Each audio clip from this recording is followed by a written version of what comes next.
બનાસકાંઠાના ભાબર શહેરમાં સ્થાનિકોનો રોષ ચરમસીમાએ પહોંચ્યો છે। વિજયનગર વિસ્તારમાં છેલ્લા એક મહિનાથી ઉભરાતી ગટરના ગંદા પાણીએ રહીશોનું જીવવું હરામ કરી દીધું છે।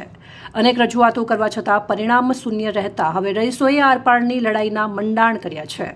મળતી માહિતી મુજબ ભાબર દિયોદર 3 રસ્તા સર્કલ પાસેના મુખ્ય માર્ગ પર ગટરનું પાણી ઉભરાઈ રહેવાથી વાહન ચાલકો અને રાહદારીઓને ભારે મુશ્કેલી વેઠવી રહ્યા છે।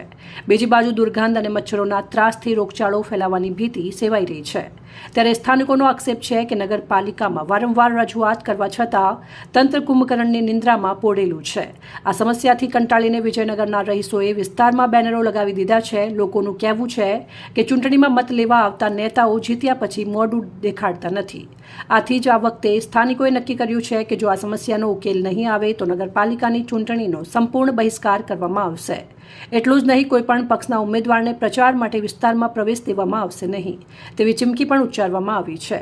હવે જોવાનું એ રહેશે કે ચૂંટણી ટાણે લોકોના આક્રોશને જોઈને તંત્ર જાગશે કે પછી વિજયનગરના રહીશો પોતાના બહિષ્કારના નિર્ણય પર અડગ રહેશે। અહેવાલ સોમાભાઈ રાવળ, ભાબર, બનાસકાંઠા। પાણીનો ભરાવ થયો છે સાહેબ, તેનો નિકાલ કરવા માટે તાત્કાલિક સરકારને વિનંતી છે, બરોબર। ચૂંટણી માટેનો બહિષ્કાર કરેલા છે બધા વોટ આલવા માટેનો, અને જે ચા પોણી આ વેરો આવે છે બધો કચરો બચરો કોઈ લઈ જતા છે નહીં, એના માટે ભેટીઓ મેળો સગવડ કરો, બરોબર છે। આટલી વિનંતી। શું નામ? વોર્ડ નંબર 2 માં રહેવાસી છું।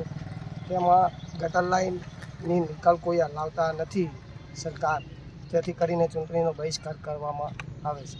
બીજી શું સમસ્યા છે તમારા? બીજી કચરાની સમસ્યા છે, કોઈ કચરાની ગાડી આવતી નથી અહીંયા, જેથી કરીને નગરપાલિકાને નમ્ર વિનંતી છે કે નગરપાલિકા કચરાની અને ગટરની નિકાલ લાવે।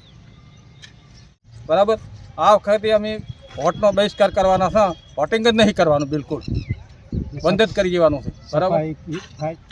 નગરપાલિકાવાળા આવે પણ આંટો મારી જતા રહે, આવે પણ આંટો મારી, વોટ માગવા કાયમ આવે છે, બરાબર। ચૂંટણી આવે એટલે મહિનો આડો હોય ને વોટ માગવા આવે થોડે આવે, પણ આ કામ કરવાનું કાં હા થઈ જશે, એ કહે છે, બાકી કામ કરતા નથી, બરાબર। તમારું